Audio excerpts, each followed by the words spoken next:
Hey guys, tonight we embark on a journey that's less about thrilling battles and more about the quiet, persistent pursuit of perfection. Imagine, if you will, a vast landscape of green, dotted with the occasional dusty village, the air thick with the scent of damp earth and wood smoke. You're standing in a bustling workshop, the rhythmic clang of tools echoing softly, the faint aroma of clay clinging to everything. Around you, artisans, their hands dusted with white, move with a practiced grace, shaping delicate forms from humble earth. Their focus is singular, their dedication absolute, all in the service of a single color, blue. Not just any blue, mind you, but the deep, lustrous, almost magical blue that would come to define an entire dynasty. You might think a journey into the world of Ming Dynasty porcelain sounds, well, a little too exciting to be truly sleep-inducing. But trust me, once you delve into the intricate, often frustrating, always repetitive process of creating these masterpieces, you'll find the rhythmic cadence of the story, the gentle hum of the kilns, and the sheer mind-numbing repetition of the labor to be incredibly soothing. You probably won't survive a single day in a Ming porcelain workshop without wanting to curl up for a very long nap, I can assure you. So, before you get comfortable, take a moment to like the video and subscribe, but only if you genuinely enjoy what I do here.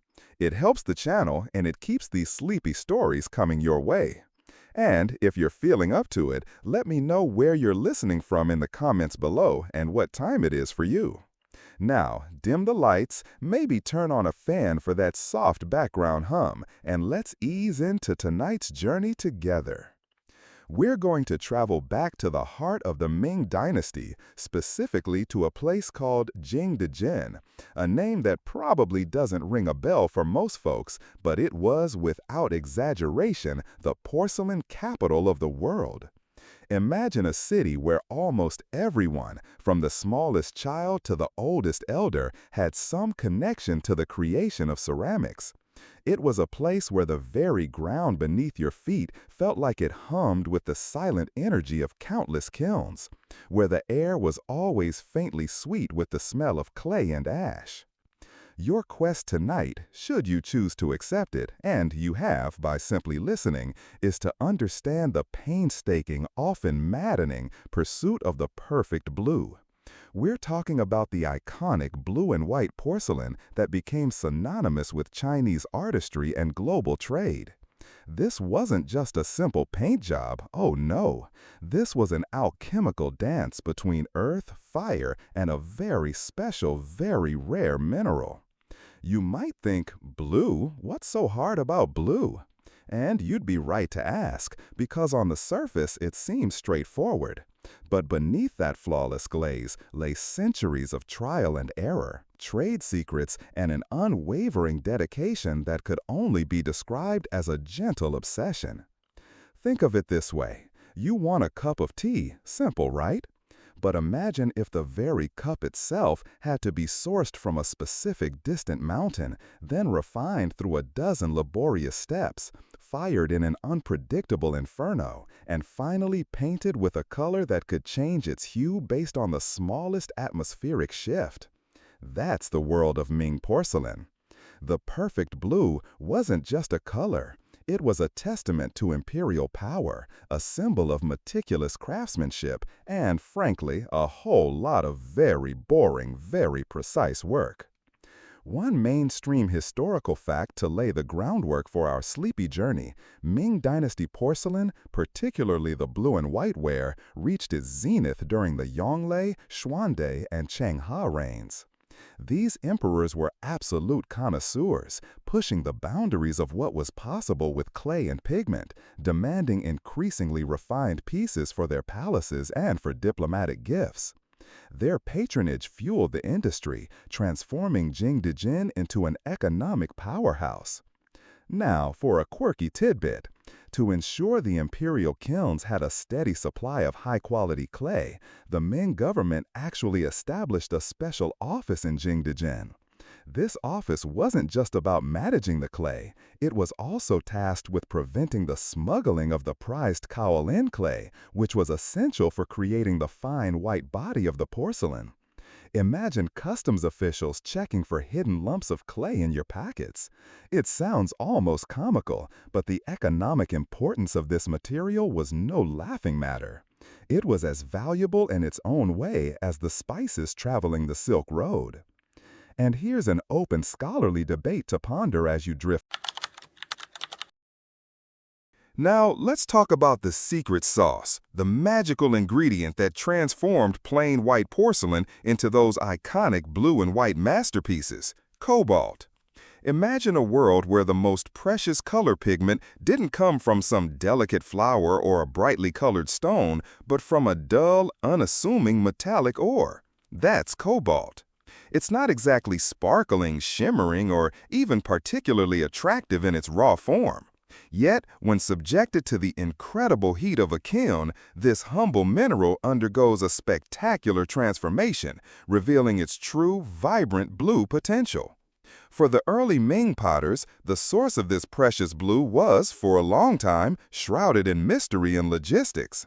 Initially, the finest cobalt came from distant lands, primarily what is now modern-day Iran.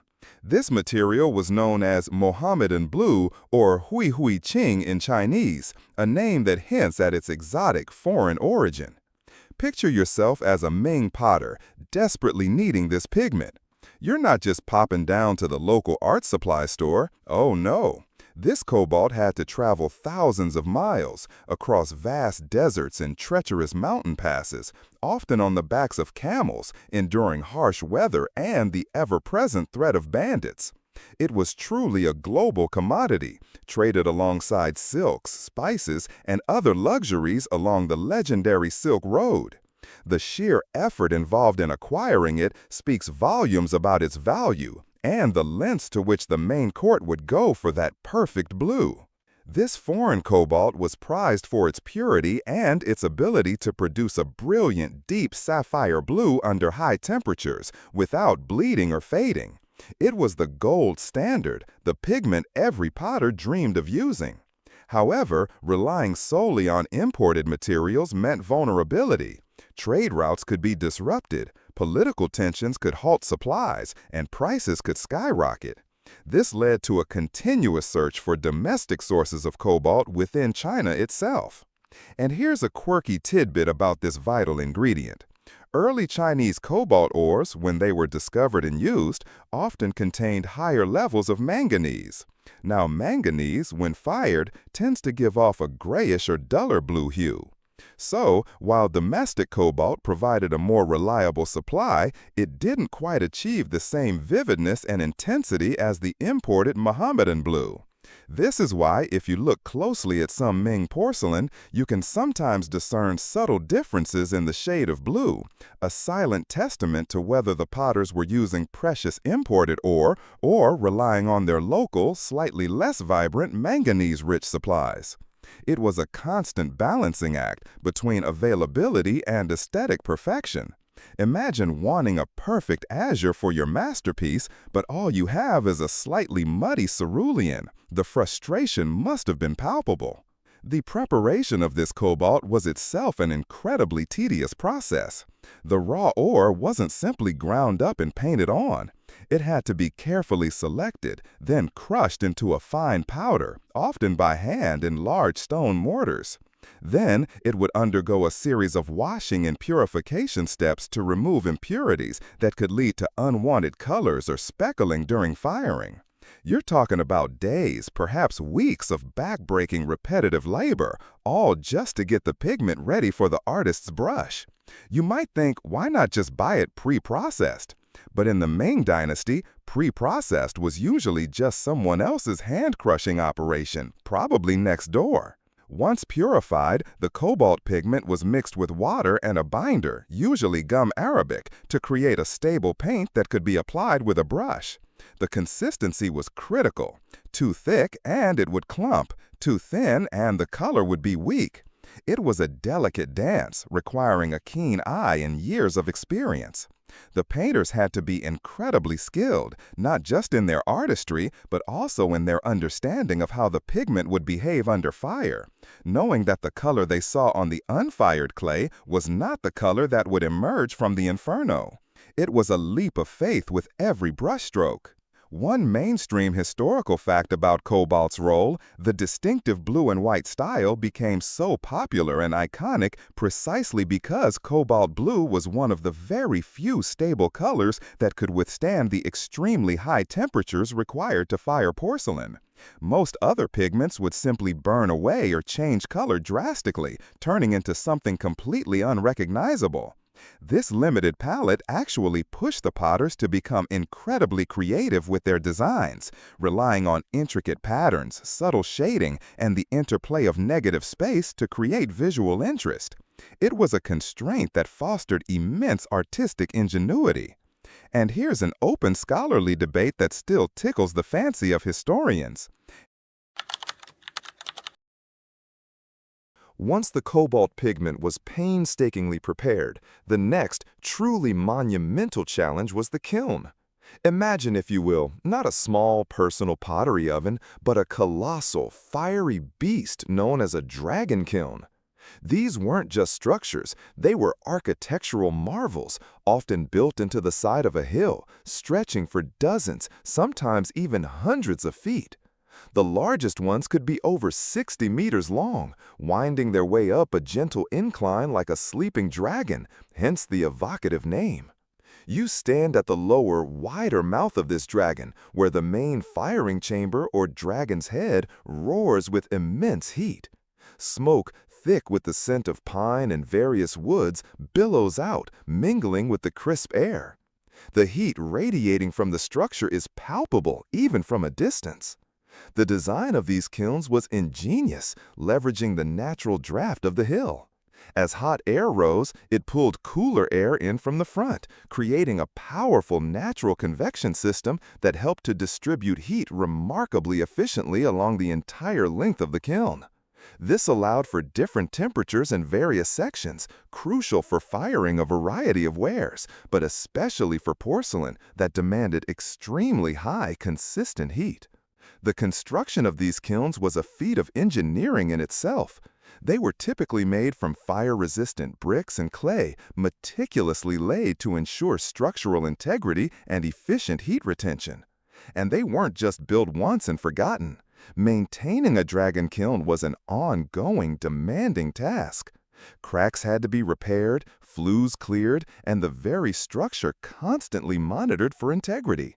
It was a living, breathing entity, fed by wood, controlled by skilled fire masters who understood its moods and needs better than they understood their own families.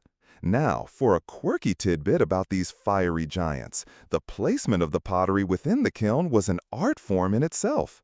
Each piece, especially the delicate porcelain, had to be carefully placed in a saggar. Think of a saggar as a ceramic box or capsule that protects the pottery from direct flame, smoke, and ash, which could otherwise mar the surface or alter the color of the blue. These saggars were then stacked in towering columns within the kiln, creating a labyrinthine interior. Imagine the logistical nightmare of loading and unloading a kiln that could hold thousands of individual pieces, all arranged with such precision.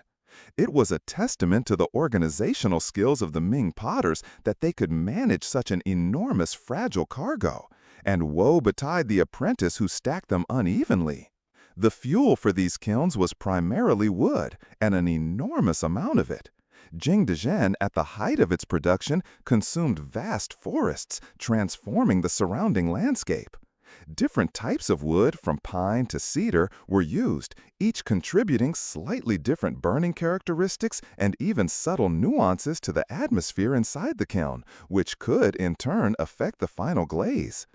It was a continuous cycle of logging, transport, and stoking, a truly unsustainable practice by modern standards, but absolutely essential for the porcelain industry of the time.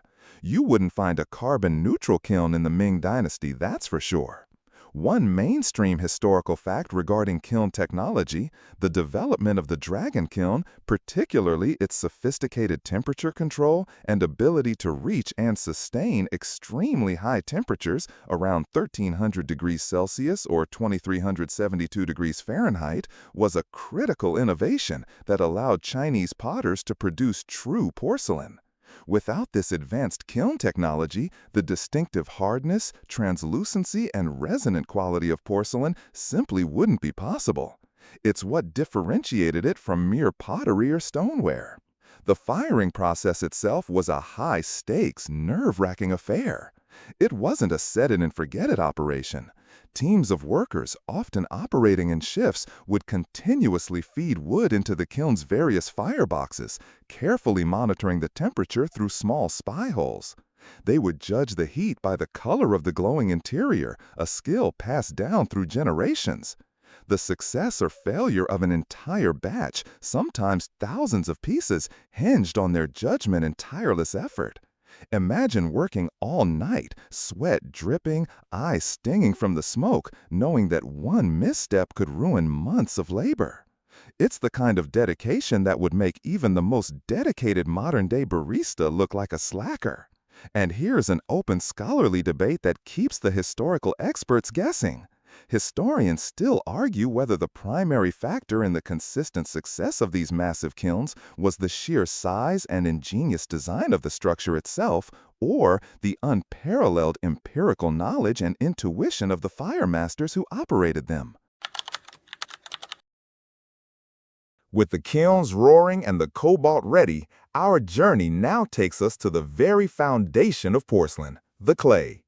You might imagine a potter simply digging up some dirt and slapping it onto a wheel, but the reality of Ming Dynasty porcelain clay was infinitely more complex, laborious, and, frankly, boring if you had to do it. The exquisite white body of Ming porcelain didn't come from just any patch of ground. It came from a very specific type of white clay known as kaolin, a name derived from Gaoling, the high ridge mountain in Jingdezhen where it was first extensively mined. Imagine tramping through a forest, not looking for wood, but for subtle signs of this particular pure white earth. Once a suitable vein was located, the extraction process was incredibly arduous. This wasn't open-pit mining with heavy machinery. This was manual labor on a grand scale. Workers, often in harsh conditions, would dig deep shafts and tunnels into the mountainsides, chipping away at the raw kaolin rock. The clay wasn't soft and pliable like modern pottery clay. It was a hard, often brittle rock that needed to be painstakingly broken free. Once extracted, the raw kaolin had to undergo a meticulous purification process. It wasn't ready for the potter's wheel straight from the earth. First, the large lumps were broken down, often by crushing them with heavy mallets or grinding them in water-powered mills.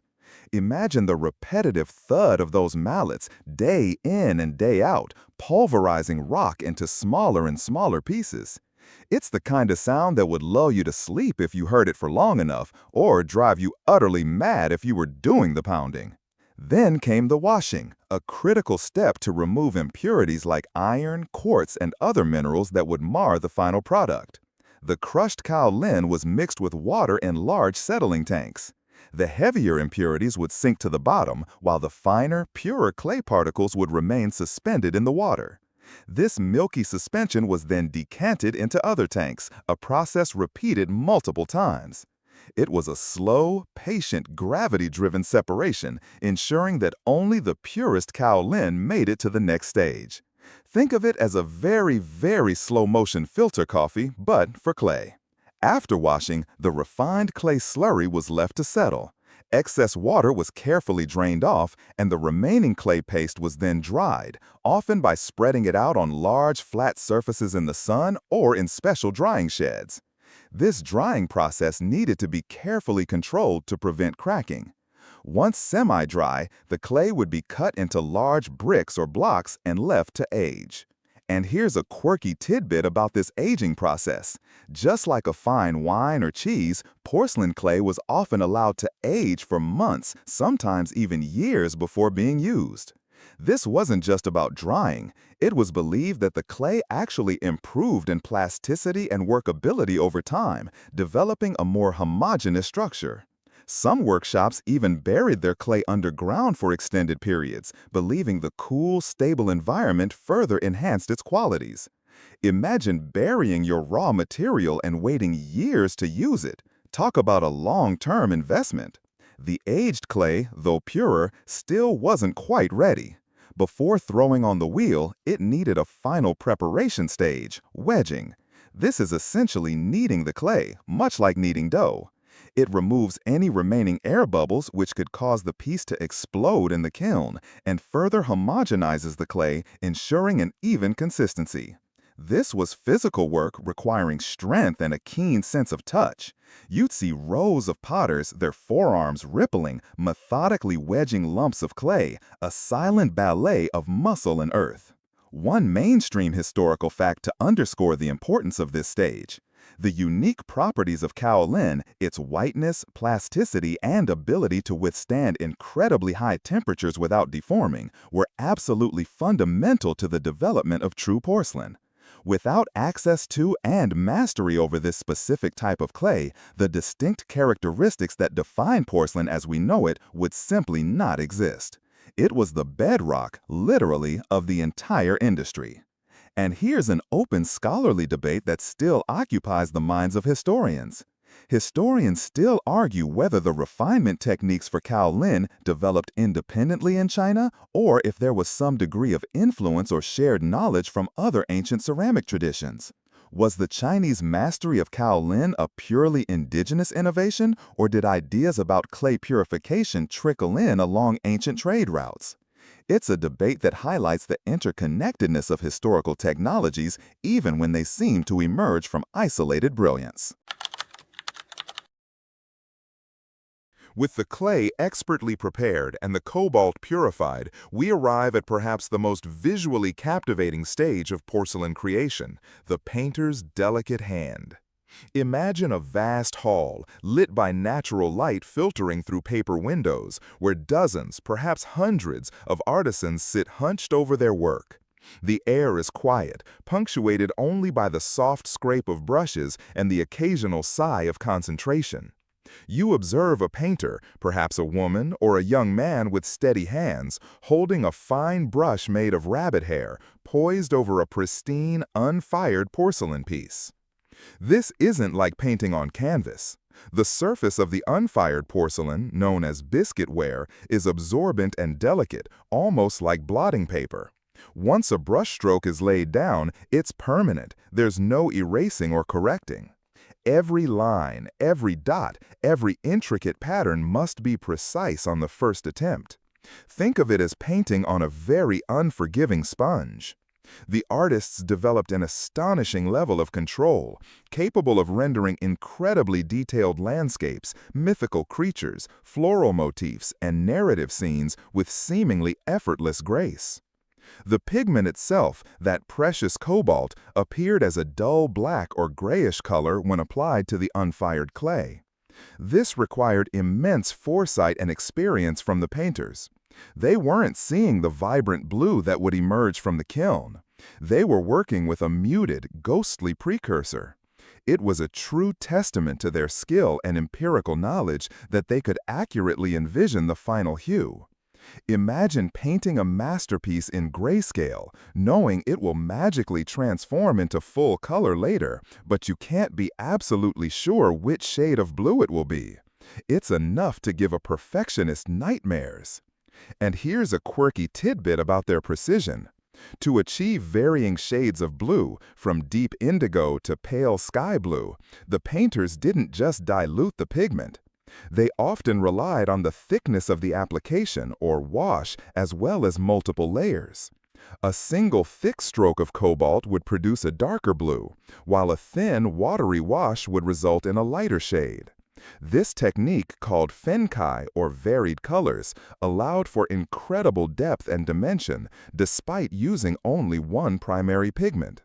It's like painting a watercolor, but with the added anxiety of a potential explosion in an oven. The motifs themselves were not just pretty pictures, they were imbued with cultural significance. Dragons symbolized imperial power, phoenixes represented royalty and good fortune, lotus flowers conveyed purity, and countless other flora and fauna carried auspicious meanings. Every brushstroke told a story, often layered with symbolism that a contemporary Ming viewer would instantly understand. This was art as communication as much as decoration. One mainstream historical fact to appreciate the sheer volume of artistry. The imperial kilns at Jingdezhen employed thousands of skilled painters, each often specializing in a particular type of motif. Some might paint only dragons, others only flowers, others just the borders. This division of labor allowed for an incredible output of consistently high-quality pieces, meeting the vast demands of the imperial court and international trade. It was an assembly line of artistry, albeit a very refined one. And here's an open scholarly debate for you to consider. Historians still argue whether the anonymity of many Ming porcelain painters indicates a lack of individual recognition for their artistic skill, or if it was a reflection of a broader cultural emphasis on collective craftsmanship within the imperial workshops. Were they unsung heroes, or was their ego simply less tied to individual fame than modern artists? It's a fascinating question about the nature of artistry across different eras. Once the intricate blue patterns were laid down by the painter's delicate hand, the porcelain still wasn't quite finished. It needed its protective shield, its final shimmering layer, the glaze. Imagine, if you will, the unfired piece, with its dull, blackish-gray designs being carefully dipped into a milky, translucent liquid.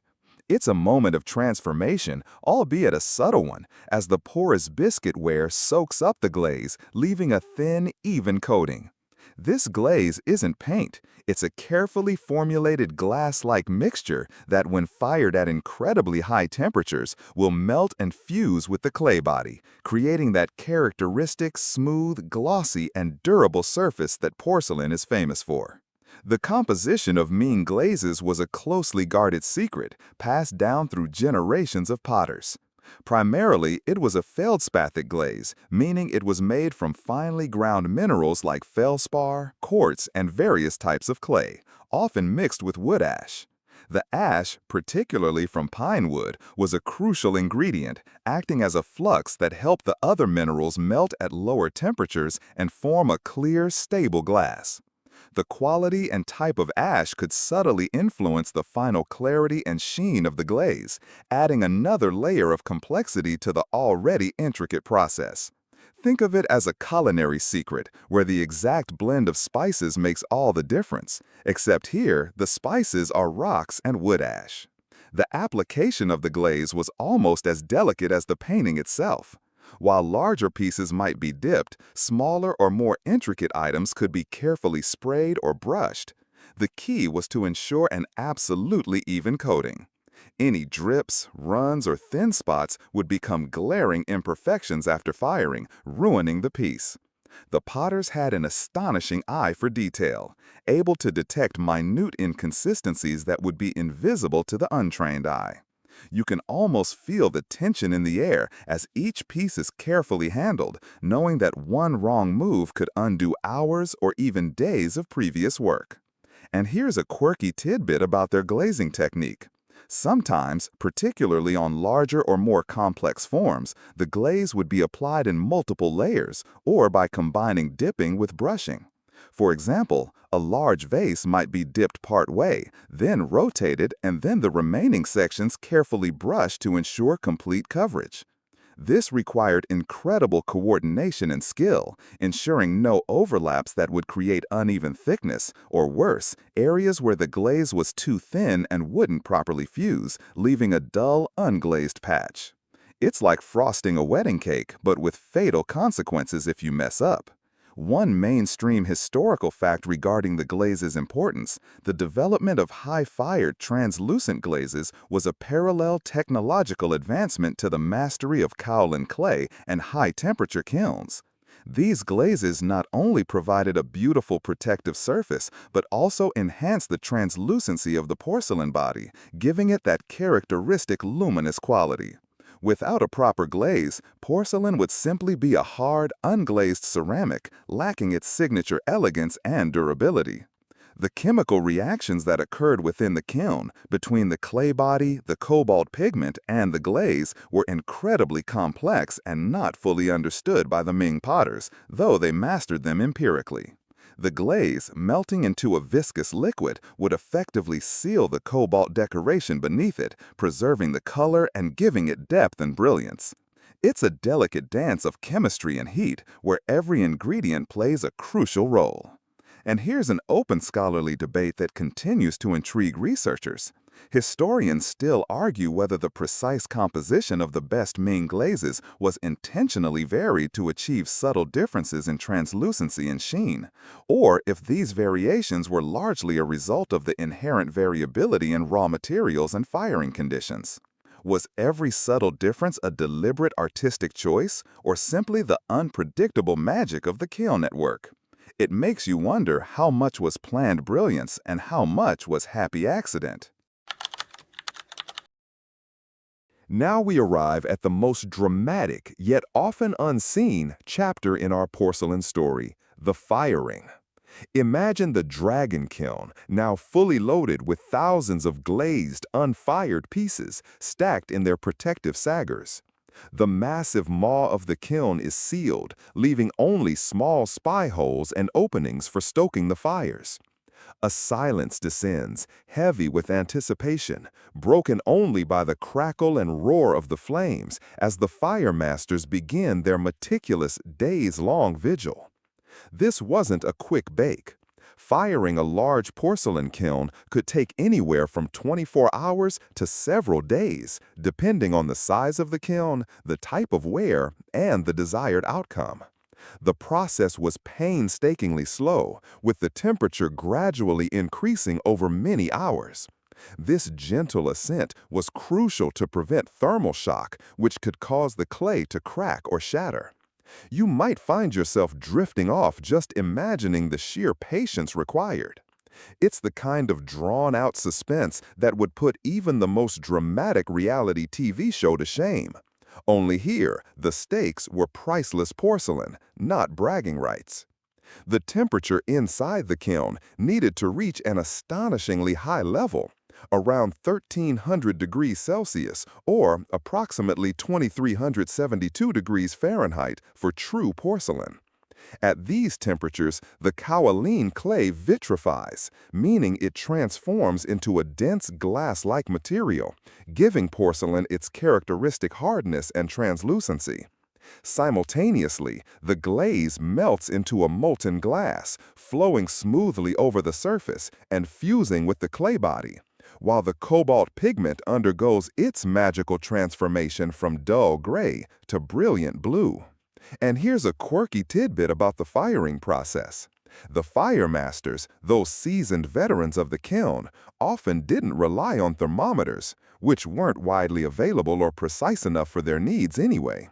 Instead, they judged the temperature by the color of the flame and the glowing interior of the kiln, a skill honed over decades.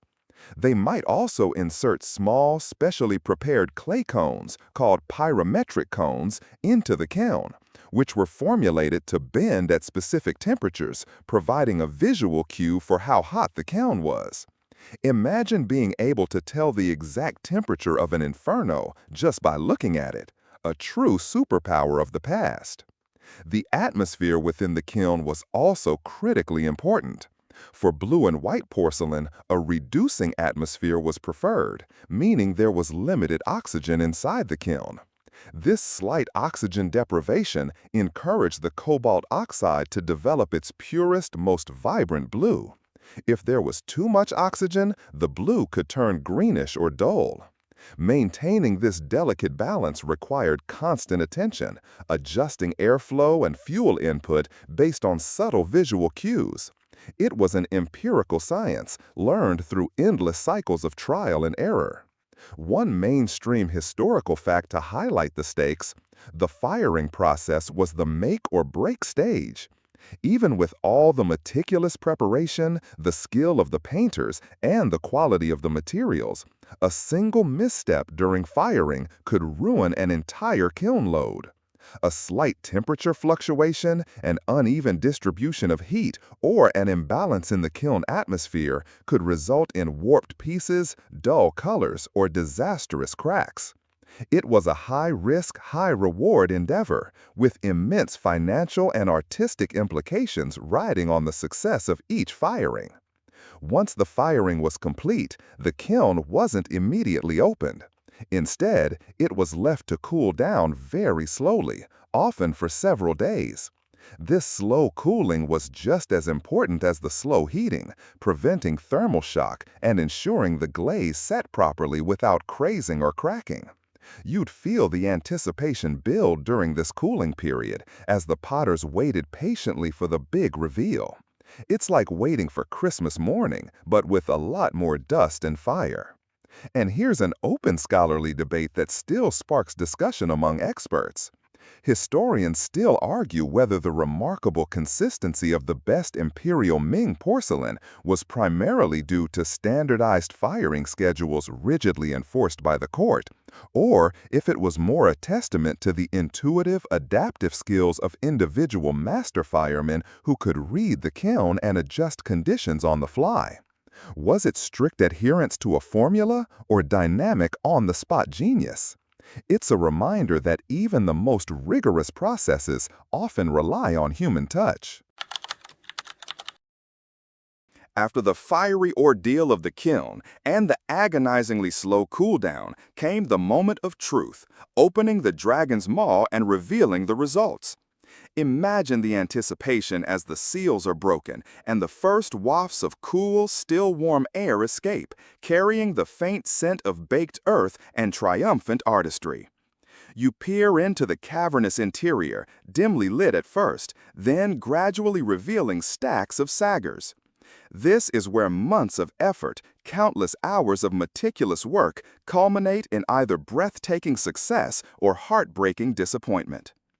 The reality of porcelain production, even for the master craftsmen of the Ming Dynasty, was that flaws and fortunes were inextricably linked. Not every piece, despite the immense care, emerged perfect. In fact, a significant percentage of each firing would be considered imperfect or even total losses. These imperfections could range from subtle nuances that only a trained eye would spot to glaring defects that rendered the piece utterly unusable. It was a constant battle against the unpredictable forces of nature and the inherent challenges of the materials. You might see a piece with a slight warp caused by uneven drying or firing, or perhaps a tiny crack, a firing crack, which might appear almost invisible at first glance, but would spread and weaken the piece over time. The glaze might have crazed, a network of fine cracks on the surface, which, while sometimes considered a desirable aesthetic in certain later wares, was generally seen as a defect in pristine imperial porcelain. And then there was the blue itself. Sometimes the cobalt might bleed or run, blurring the crisp lines of the design. Other times it might fire to a duller, grayer shade, a testament to an imbalance in the kiln's atmosphere. Imagine all that effort, all that artistry reduced to a heap of rejects because of a tiny air bubble or a momentary dip in temperature. It's enough to make you want to lie down right then and there. And here's a quirky tidbit about imperfection. Pieces that were deemed imperfect but not completely destroyed often found their way into local markets or were even smuggled out for sale, albeit at a much lower price. These might have subtle flaws like a slightly off-kilter rim or a small glaze skip. Sometimes these seconds offer fascinating insights into the production process, showing where an artist might have slightly fumbled a brushstroke or where the kiln played a mischievous trick. They are the charming understudies to the perfect leading roles, and often, to modern collectors, these subtly flawed pieces have their own unique appeal. The discerning eye of the imperial court had incredibly high standards. Pieces destined for the emperor or for high-level diplomatic gifts had to be absolutely flawless. Any piece with even a minor defect would be deliberately smashed and discarded, often buried in vast shard heaps outside the kilns. These heaps, rediscovered by archaeologists centuries later, are treasure troves of information, providing a tangible record of the immense scale of production and the ruthless quality control. It's a reminder that beauty sometimes comes at a great cost, and not just in monetary terms. One mainstream historical fact about these discards, the sheer quantity of discarded or imperfect porcelain shards found at Jin, offers powerful archaeological evidence of the immense output of the imperial kilns. It shows that despite incredible skill, the production of perfect porcelain was never guaranteed, and that the Ming court could afford to discard vast quantities of imperfect wares in their relentless pursuit of perfection. For every perfect vase that took its place in an imperial palace or journeyed across the seas, there were probably dozens, if not hundreds, of pieces that didn't make the cut. This relentless pursuit of perfection and the high rate of attrition actually adds to the mystique and value of the surviving masterpieces. They are the survivors of a brutal selection process, having successfully navigated the treacherous journey from raw earth to finished art. And here's an open scholarly debate that keeps the historical community pondering. Historians still argue whether the apparent decline in the quality of blue and white porcelain during certain later Ming periods was due to a genuine degradation of skill and materials or simply a relaxation of the stringent imperial standards for what constituted perfect. Was the decline real, or did the definition of flaws simply become more lenient? It's a question that highlights the subjective nature of quality over time. One mainstream historical fact about these discards, the sheer quantity of discarded or imperfect porcelain shards found at Jin, offers powerful archaeological evidence of the immense output of the imperial kilns. It shows that despite incredible skill, the production of perfect porcelain was never guaranteed, and that the Ming With the firing complete and the successful pieces carefully set aside, these magnificent blue and white creations weren't destined to merely sit in a workshop. Their journey was far from over. It was just beginning, leading them onto the vast trade routes that connected the Ming Dynasty to the rest of the known world. Imagine the bustling docks of coastal cities like Guangzhou or Quanzhou teeming with activity. You can almost smell the salt in the air, mixed with the exotic scents of spices, tea, and, of course, the earthy fragrance of freshly packed porcelain.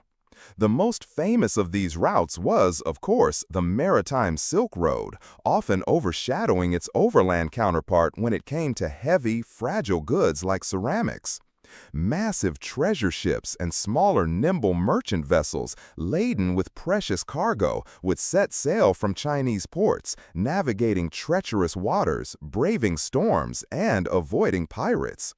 Their destinations were incredibly diverse: Southeast Asia, India, the Middle East, and eventually, after much longer voyages, even the distant shores of Europe. Picture yourself on one of these ships, perhaps a sturdy junk, its sails billowed by the monsoon winds. Below deck, nestled securely in straw and wooden crates, are hundreds, maybe thousands, of those precious blue and white bowls, plates, and vases we've been talking about. Each piece was a testament to the skill of the potters back in Jin, now transformed into a valuable commodity, a symbol of Chinese artistry and wealth. It wasn't just trade, it was a cultural exchange, with porcelain acting as a silent ambassador, introducing Chinese aesthetics to distant lands. And here's a quirky tidbit about these voyages. To protect the delicate porcelain during long sea journeys, ingenious packing methods were devised. Pieces might be individually wrapped in straw or paper, then nested within larger vessels, and finally packed tightly into wooden crates, sometimes even filled with sand or rice husks for extra cushioning. Imagine the sheer logistics of moving such fragile, valuable cargo halfway across the world without breaking it. It's enough to make you appreciate modern bubble wrap in a whole new light.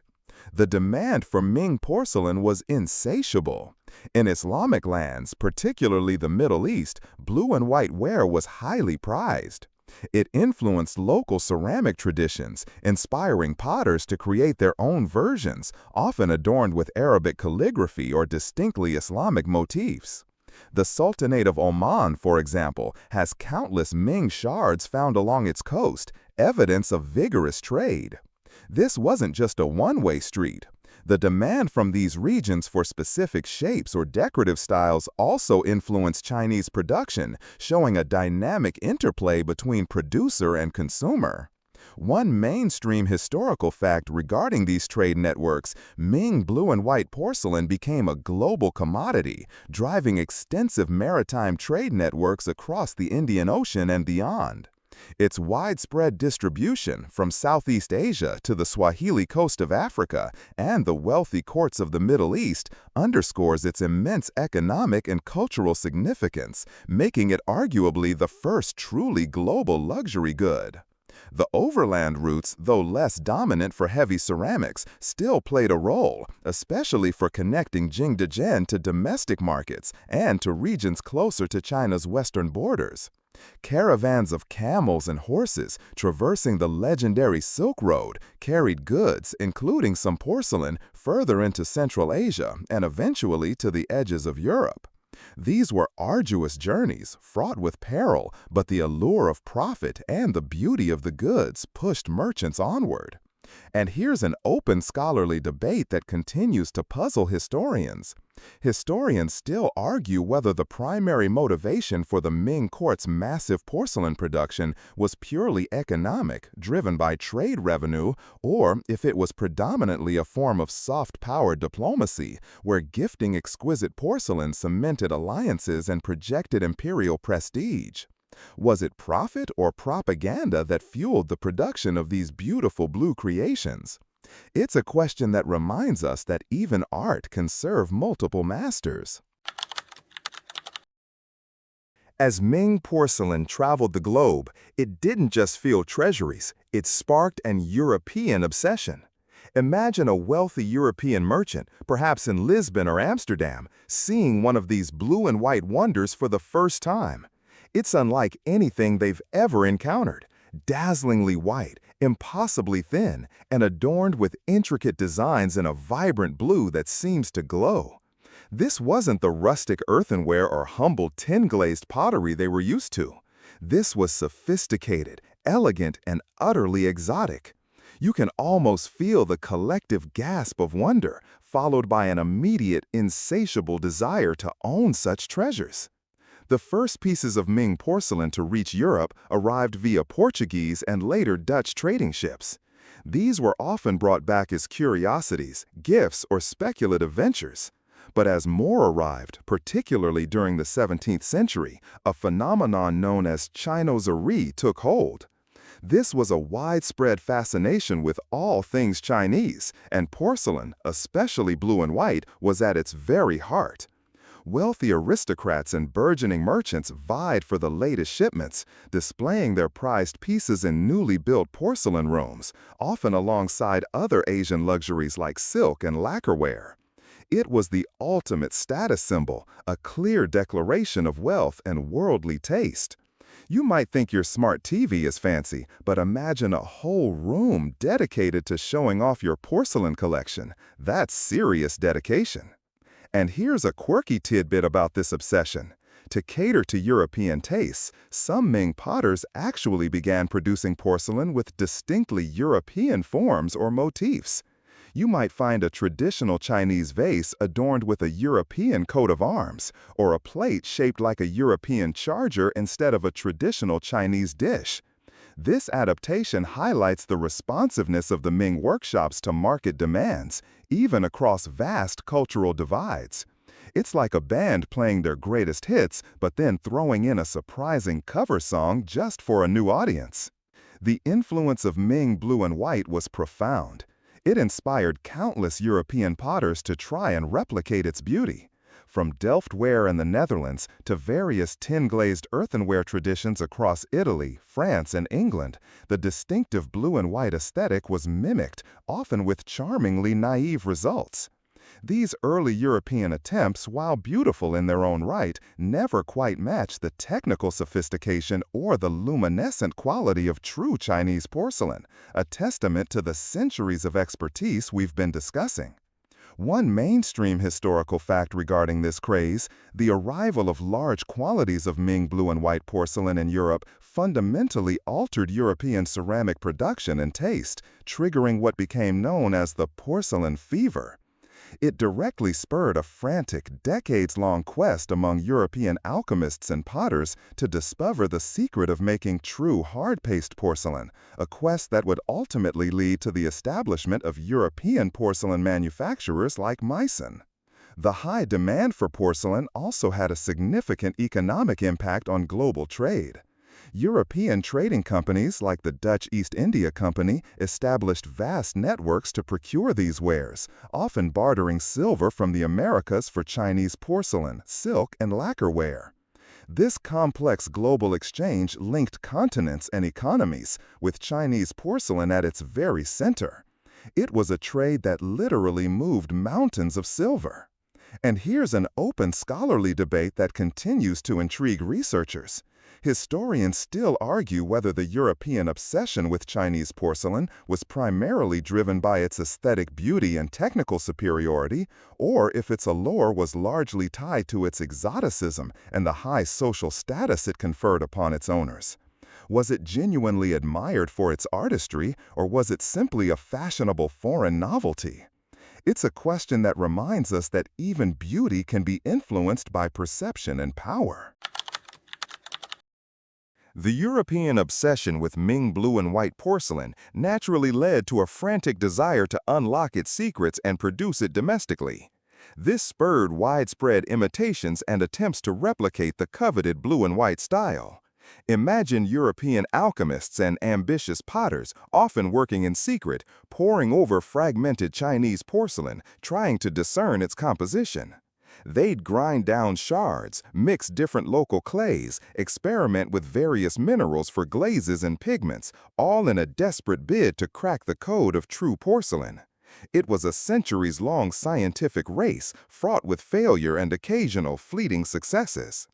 These early European imitations, while not true hard-paste porcelain, were often charming in their own right. The most famous example is probably Delftware from the Netherlands. Imagine a Dutch workshop in the 17th century, where potters, inspired by the incoming shipments of Chinese blue and white, meticulously copied the patterns, often adapting them with a distinctly European flair. Their material was tin-glazed earthenware, which was much softer and less durable than porcelain, and the blue, while pretty, lacked the depth and brilliance of cobalt fired under high temperatures. Yet, it satisfied a booming market that couldn't afford or acquire the authentic Chinese imports. And here's a quirky tidbit about these efforts. Sometimes, European imitations would misinterpret Chinese motifs, leading to amusing and often charmingly naive designs. A dragon might look more like a European serpent, or a Chinese landscape might acquire distinctly Dutch windmills. These mistakes are now highly prized by collectors, offering a humorous glimpse into the cultural misunderstandings and artistic adaptations of the time. It's like a game of telephone, where the message gets wonderfully distorted by the time it reaches the end. The quest for true hard-paste porcelain was relentless. European rulers, eager to establish their own domestic industries and reduce reliance on expensive imports, poured money and resources into these secret experiments. They recruited scientists, sometimes even imprisoning them to ensure their discoveries remained within the royal employ. It was a matter of national prestige and economic independence. The stakes were incredibly high, as the first to discover the secret would gain immense wealth and power. One mainstream historical fact about these replication attempts, the secret to true hard-paste porcelain, was eventually discovered in Europe by Johann Friedrich Böttger and Ehrenfried Walter von Tschirnhaus at Meissen, Germany, in the early 18th century. This breakthrough finally allowed Europe to produce its own porcelain, leading to the decline in Chinese porcelain's market dominance, though its artistic legacy remained unparalleled. Even after Meissen, the influence of Chinese blue and white designs continued to inspire European potters for centuries. You can see echoes of Ming patterns in Sèvres, Wedgwood, and countless other famous European manufacturers. The elegance of the Chinese aesthetic, the balance of negative space, and the intricate beauty of the motifs proved endlessly adaptable and appealing. It was a design language that transcended borders and time. The challenges faced by European potters were immense. They lacked the specific kaolin clay found in China, and their kilns were often not capable of reaching or maintaining the necessary high temperatures. They also struggled to source pure cobalt pigment that would fire to the desired blue without discoloration. Their attempts often involved different combinations of clays, fluxes, and firing techniques, slowly, painstakingly moving closer to the Chinese standard. It was a classic example of empirical science, a lot of trying things out and seeing what happened. And here's an open scholarly debate that still piques the curiosity of historians. Historians still argue whether the European discovery of hard-paste porcelain was a result of purely independent scientific inquiry, or if it benefited significantly from fragmented information and trade secrets that might have leaked from China over time. Was it a completely fresh discovery or a rediscovery aided by whispers from afar? It's a debate that highlights the complex flow of knowledge in a pre-digital age. While imperial porcelain and trade goods garnered all the fame, it's easy to forget that blue and white porcelain permeated everyday life in Ming Dynasty China. Imagine not just grand palaces filled with precious vases, but ordinary homes, humble kitchens, and bustling marketplaces, all utilizing blue and white wares. You might find a farmer eating his rice from a simple yet elegantly painted blue and white bowl, or a scholar sipping tea from a delicate cup adorned with a quiet landscape. These weren't just luxuries, they were ubiquitous parts of daily existence, bringing a touch of beauty to even the most mundane routines. The sheer volume of porcelain produced in Jingdezhen meant that while some pieces were destined for imperial courts or international trade, a vast quantity was produced for domestic consumption. These would often be simpler in design, less intricately decorated, and perhaps with more minor imperfections that wouldn't pass imperial muster but were perfectly acceptable for everyday use. Think of it as the difference between your grandmother's heirloom china and your everyday dinner plates. Both serve the same function, but one has a bit more flair and formality. And here's a quirky tidbit about their daily use. Historical records and archaeological finds show that blue and white porcelain was even used for items like inkwells, lampstands, and even pillow rests. Imagine resting your head on a ceramic pillow adorned with blue dragons. While perhaps not the softest slumber, it speaks to the pervasive integration of porcelain into every facet of Ming life, even down to the accessories for a good night's rest. Beyond the household, blue and white porcelain was also essential in tea houses, restaurants, and other public spaces. The durability of high-fired porcelain meant it could withstand repeated use and washing, making it practical as well as aesthetically pleasing. It was a familiar sight, a backdrop to countless conversations, meals, and moments of daily life.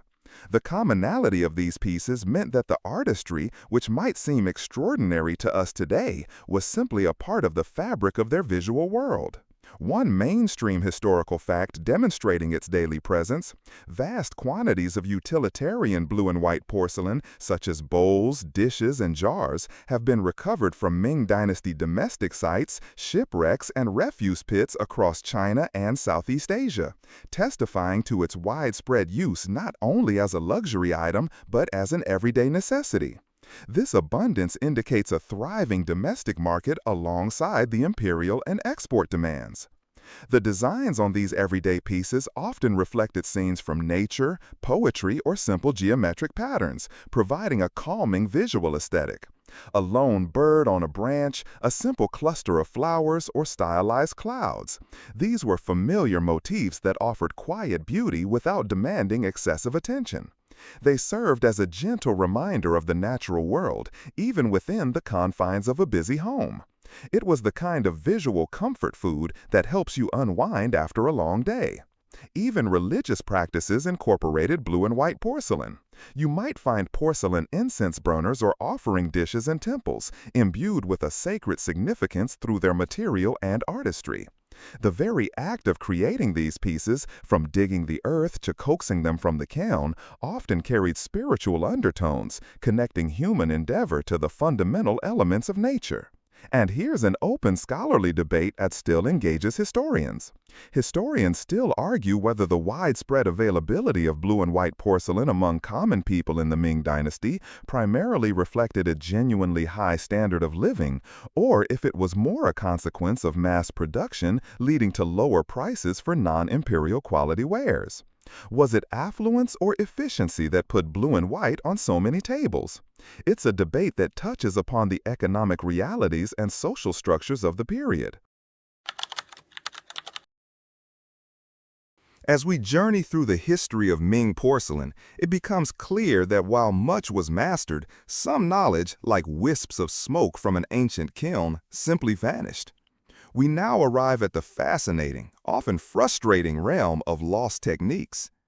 Imagine the artisans of Jingdezhen working with skills passed down through generations, their knowledge residing not in dusty scrolls but in the trained precision of their hands.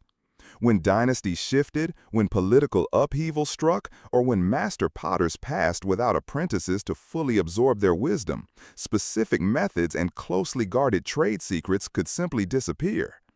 One of the most persistent mysteries revolves around the precise preparation of certain cobalt pigments used during the very peak periods, such as the Xuande reign. The blue from this era is renowned for its vibrant, almost glowing quality, often exhibiting tiny dark specks known as tin spots or heaped and piled effect. This effect, highly prized, is thought to be the result of a very specific purification or grinding process of the cobalt ore.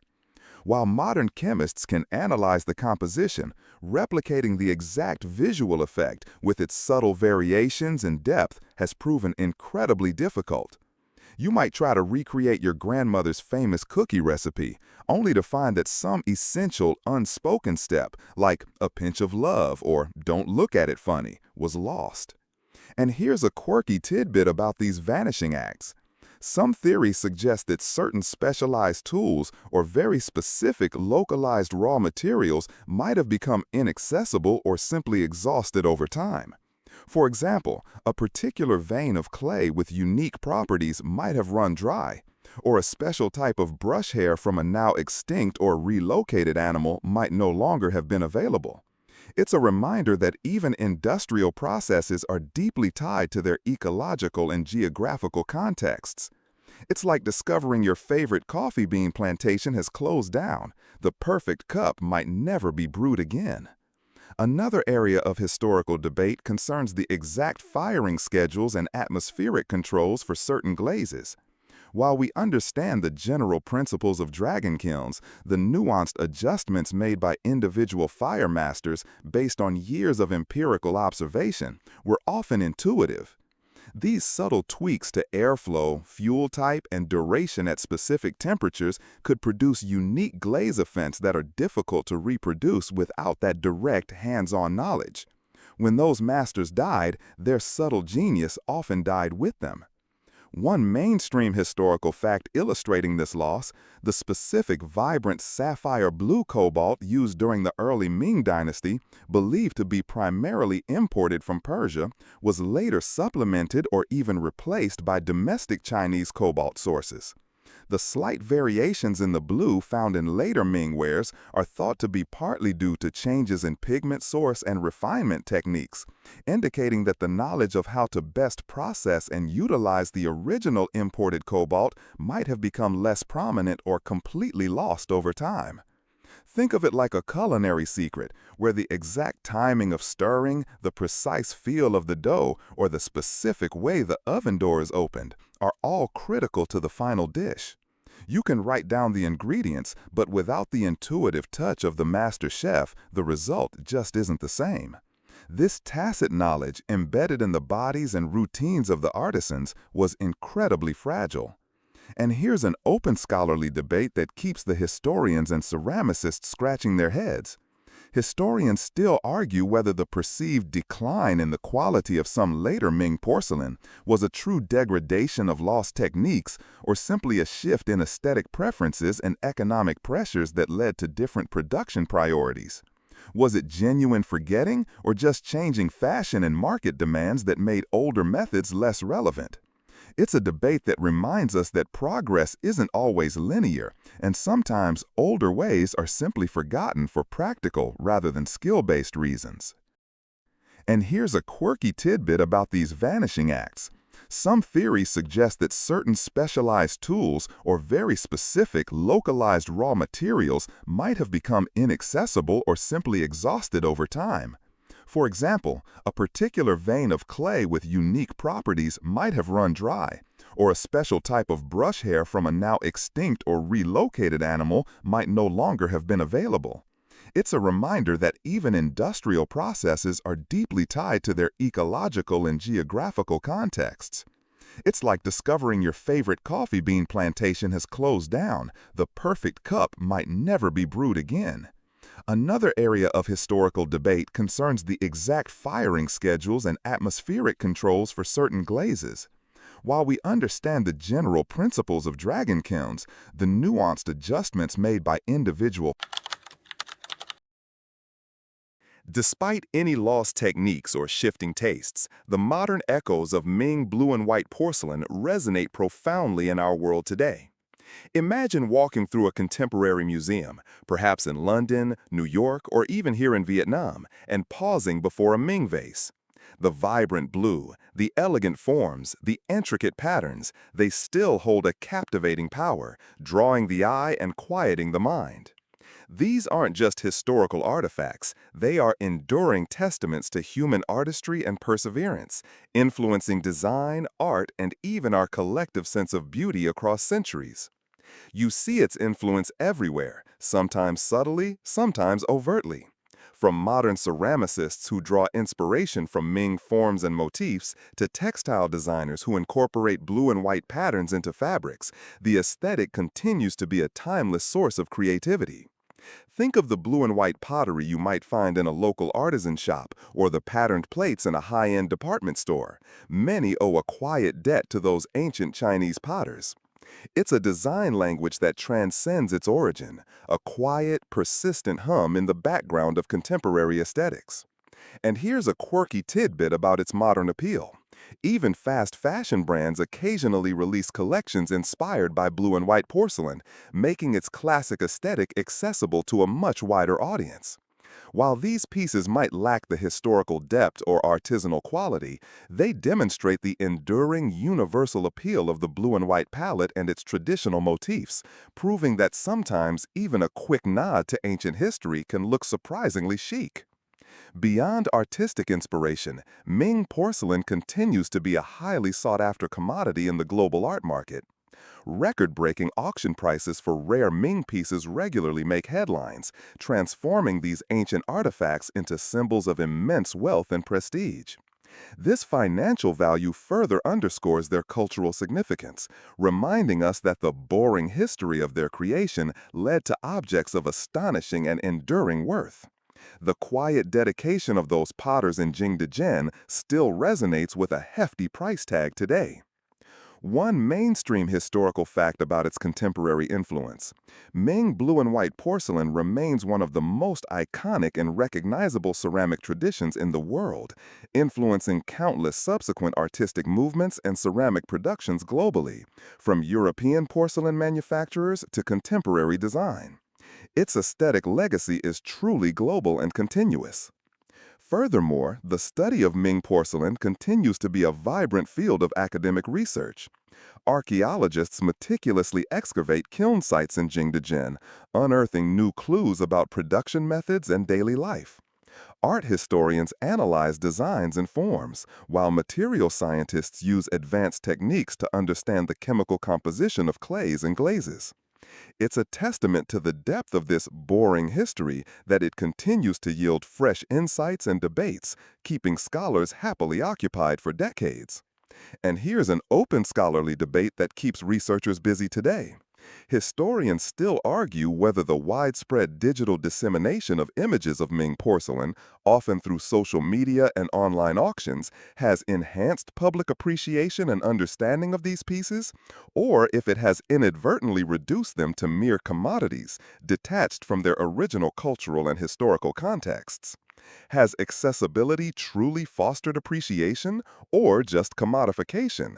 It's a modern dilemma for ancient treasures. As our journey through the quiet pursuit of the perfect blue draws to a close, we arrive at our sleepy conclusion, letting the echoes of ancient kilns and patient brushstrokes fade into the comforting quiet of the night. Imagine the last ember of a dragon kiln slowly cooling, its fierce heat transforming into a gentle warmth that dissipates into the cool air. The vibrant blues we've explored, from the initial raw cobalt to the gleaming finished porcelain, now blend into the deeper, softer blues of twilight, promising a peaceful rest. You've traced the painstaking process, from the arduous mining of kaolin and the mystical purification of cobalt, to the delicate artistry of the painters and the fiery alchemy of the kiln. You've seen how dedication, precision, and an almost superhuman patience transformed humble earth and rock into objects of breathtaking beauty and immense value. The story of Ming blue and white porcelain isn't one of dramatic battles or grand pronouncements, but of quiet persistence, of hands patiently shaping, painting, and firing day after day for centuries. It is, in essence, the very definition of a soothing, repetitive history.